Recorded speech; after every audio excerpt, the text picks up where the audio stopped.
Rancangan Akhlak Remaja. Saksikan Tanyalah Ustaz 7 pagi Jumaat hingga Ahad ini di TV9.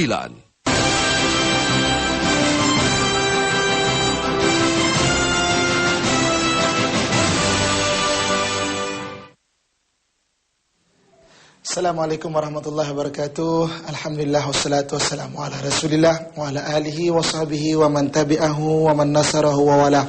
Sidang penonton dan dirahmati Allah sekalian, alhamdulillah berpagi-pagi kita kerana sesungguhnya pada pagi itu terdapat keberkatan dan insya-Allah malaikat-malaikat yang menjaga maknanya kebaikan akan menyebarkan kebaikan itu kepada orang-orang yang sentiasa memburu kebaikan pada waktu pagi. Sidang penonton rahmat Allah sekalian, alhamdulillah selama ini kita perlu diingatkan dengan rasa kehambaan kepada Allah Subhanahu wa taala, kerana orang yang memperhambakan diri kepada Allah Subhanahu wa taala, orang yang merdeka jiwanya, orang yang tenang jiwanya, orang yang bahagia kehidupannya, kerana Allah Subhanahu wa taala akan memberikan kebaikan kepada orang yang memperhambakan diri kepada Allah Subhanahu wa taala. Untuk itu, tajuk kita pada pagi ini adalah rasa kehambaan.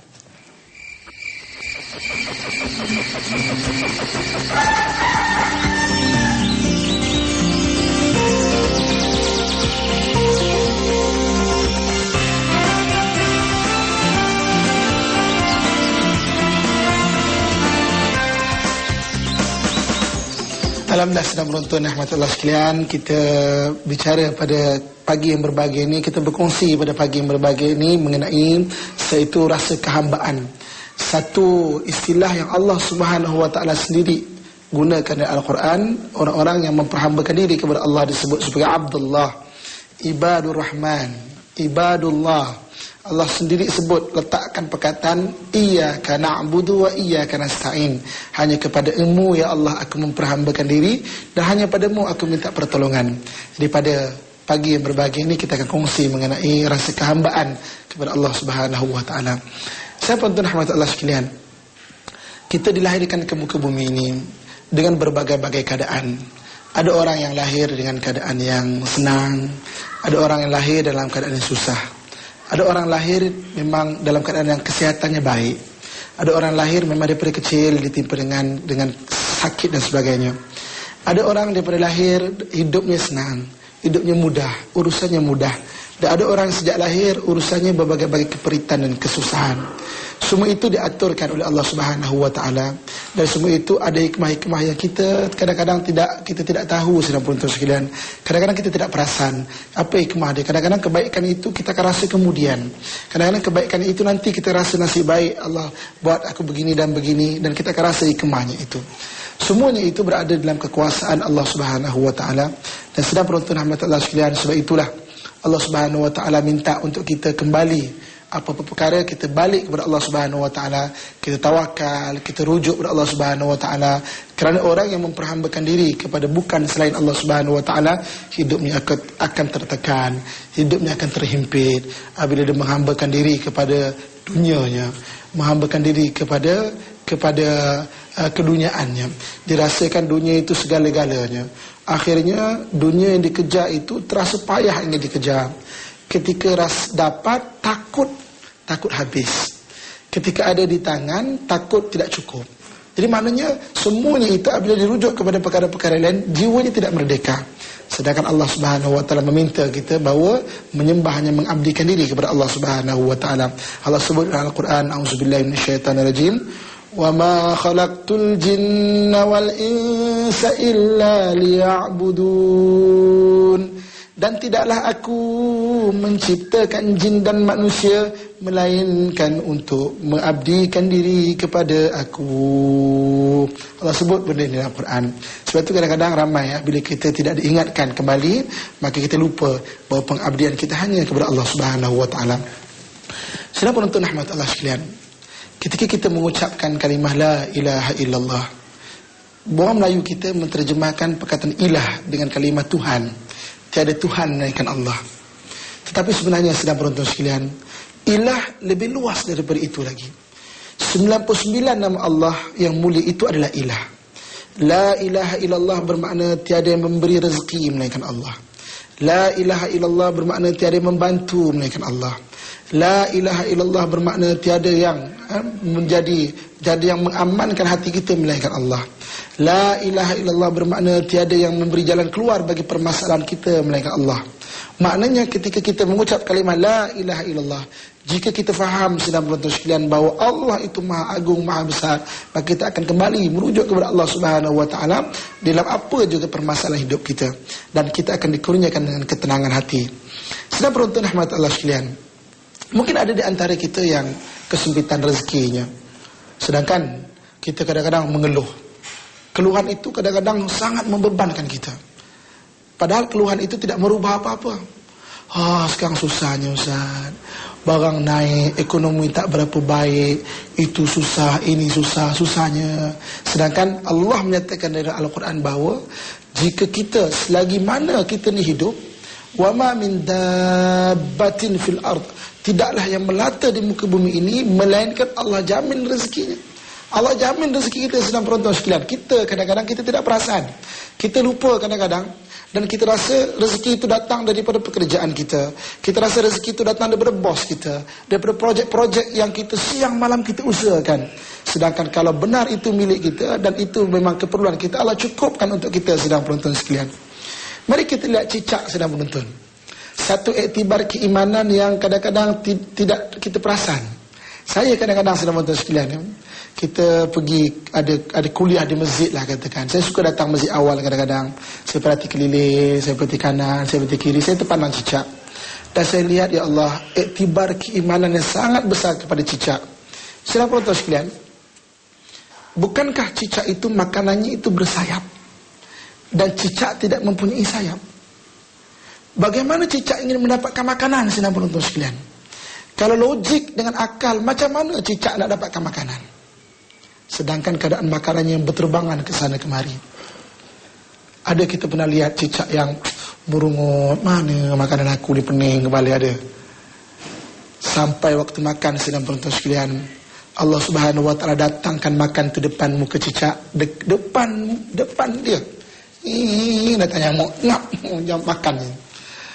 Dan kita lihat cicak-cicak semua kenyang-kenyang. Sedang penonton sekalian, buktinya Tok Siap pagi-pagi nanti bisingan. Apa banyak cicak ni malam-malam ni. Tok Siap menyapu surau, menyapu masjid tu bising kadang-kadang. Banyak cicak. Mana cicak kenyang-kenyang semua. Ada kita makan pagi tadi, sedang menonton sekalian, atau kita makan pada waktu tengah hari kejap lagi ni, kita nak buka makanan tu, ada nasi kita terbang, ada ayam kita jaga ni, buka terbang. Susah kita ada. Tak ada. Makanan kita telah tersedia, dan manusialah yang paling mudah untuk mendapatkan rezekinya. Allah sebut dalam Al-Quran perkara ini, sedang menonton.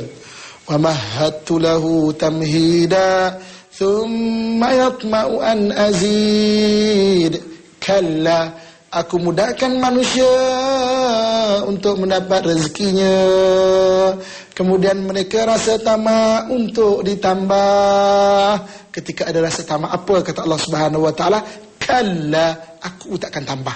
Maknanya yang menyebabkan kita rasa tak cukup pada rezeki bukan rezeki itu, tetapi rasa tamak kita. Sedang penonton sekalian, tamak kita nak dapat itu dan ini, tamak rasa tak cukup tengok kereta, nak kereta lagi, tengok rumah, nak rumah lagi, pakaian yang ada walaupun koyak kita perbaiki.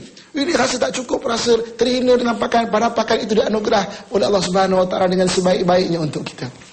Jadi sedang penonton rahmat Allah sekalian, kita lupa kadang-kadang kekuasaan Allah yang menganugerahkan rezeki kita, dan kita lupa kadang itu menyebabkan akhirnya kita tertekan dalam hidup kita. Untuk mengupas lebih lanjut, kita bertemu selepas ini.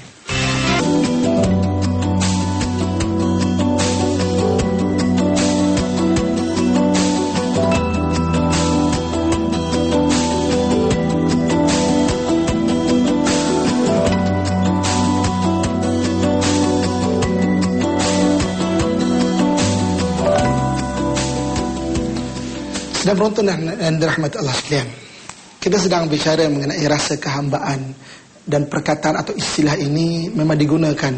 Penghambaan hanya pada Allah digunakan oleh Allah sendiri di dalam Al-Quran, digunakan oleh Nabi SAW di banyak hadis-hadisnya. Perlunya kita menghambakan diri kepada Allah Subhanahu wa taala. Kita sedang bicara mengenai bagaimana kadang-kadang kita merasa kehempitan pada rezeki, kita lupa Yang memberi rezeki itu adalah Allah Subhanahu wa taala.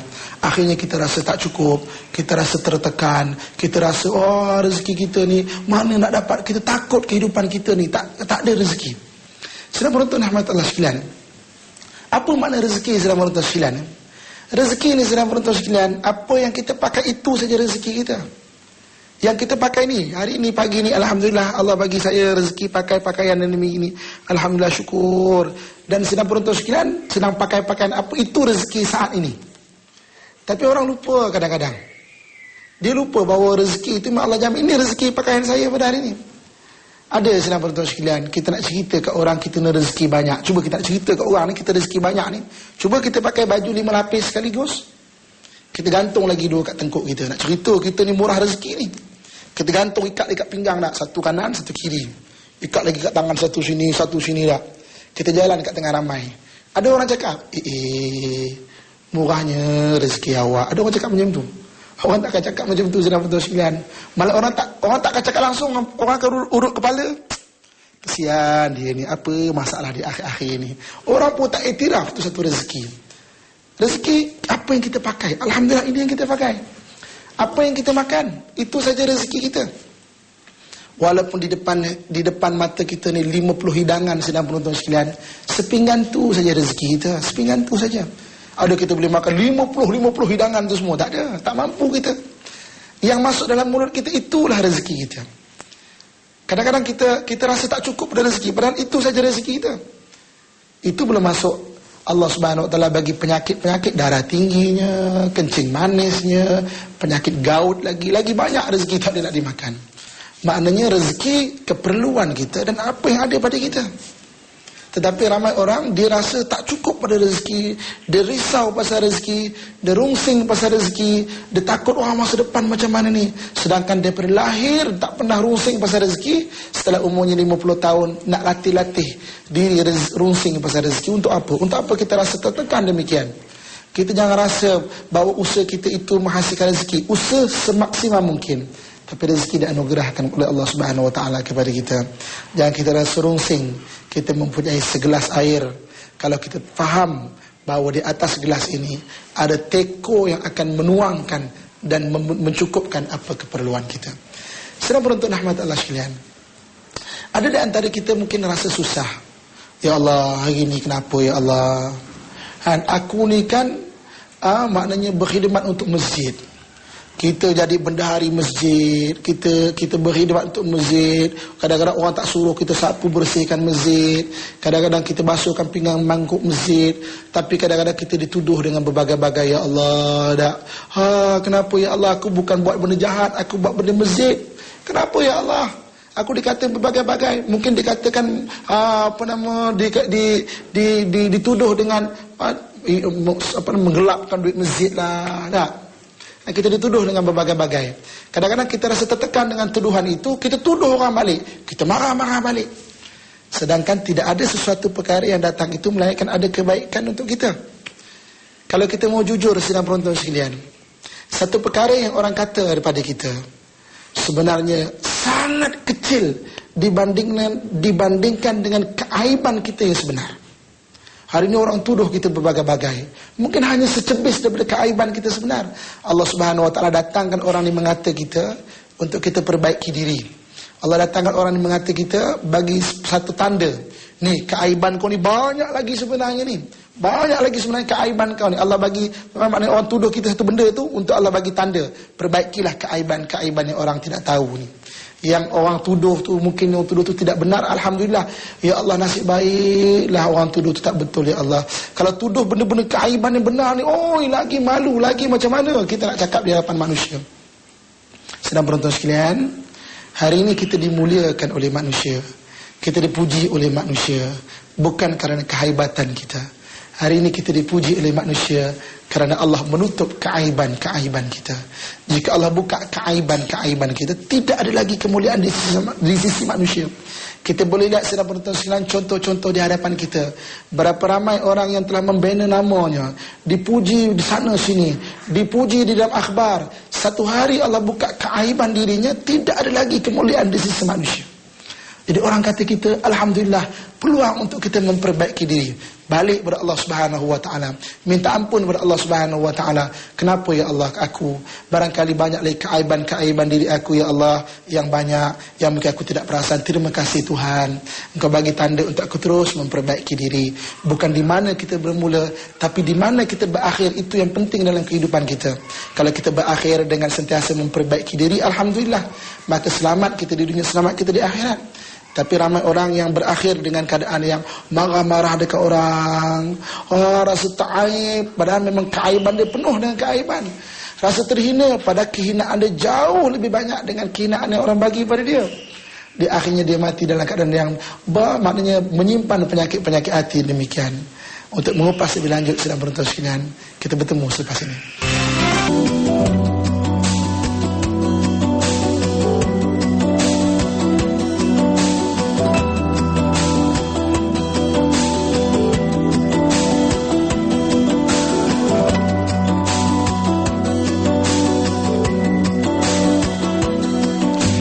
Sahabat dan rahmatullah sekalian, kita sedang bicara mengenai rasa kehambaan.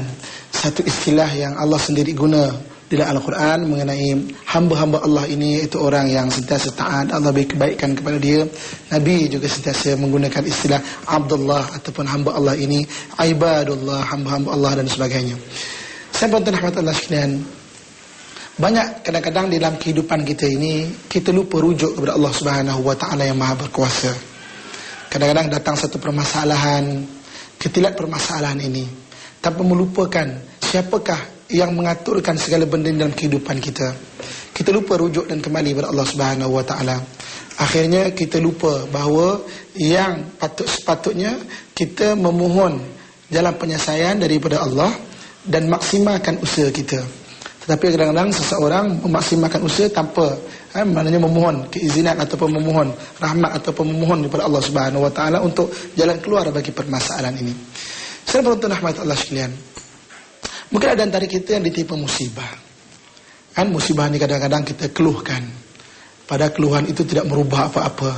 Kita keluhkan kadang-kadang, "Hai Tuhan, kenapa aku Tuhan? Kenapa bukan orang lain? Aku kan selalu solat, selalu berpuasa, selalu baca Quran. Tapi kenapa aku? Kenapa bukan orang lain? Aku kan jaga anak aku daripada kecil dengan didikan-didikan yang baik. Kenapa dah besar anak aku yang lawan cakap aku Tuhan? Ya Tuhan, tiap-tiap hari aku berdoa kepada untuk kebaikan suami. Tapi kenapa suami masih keras hati lagi Tuhan? Ya Tuhan, kenapa isteri? Selalu aku berdoa untuk isteri menjadi isteri yang solehah. Tapi kenapa kau tidak berikan Tuhan?" Sedang penonton rahmatullah sekalian, kadang-kadang jangan kita belajar untuk menyalahkan takdir. Kerana sedang penonton sekalian, setiap benda yang berlaku itu ada kebaikan untuk diri kita yang kadang-kadang kita tidak tahu. Sewaktu saya kecil sedang penonton sekalian, saya pernah melihat pisau cukur. Pisau cukur kecil, pisau jilid tu sangat cantik. Saya lihat pisau cukur, kan orang dulu kan bukan ada yang canggih-canggih tu, dia main pusing gitu kan. Ya, jadi saya tengok, oi cantik pisau ni, saya nak main pisau ni. Saya dapat main pisau ni.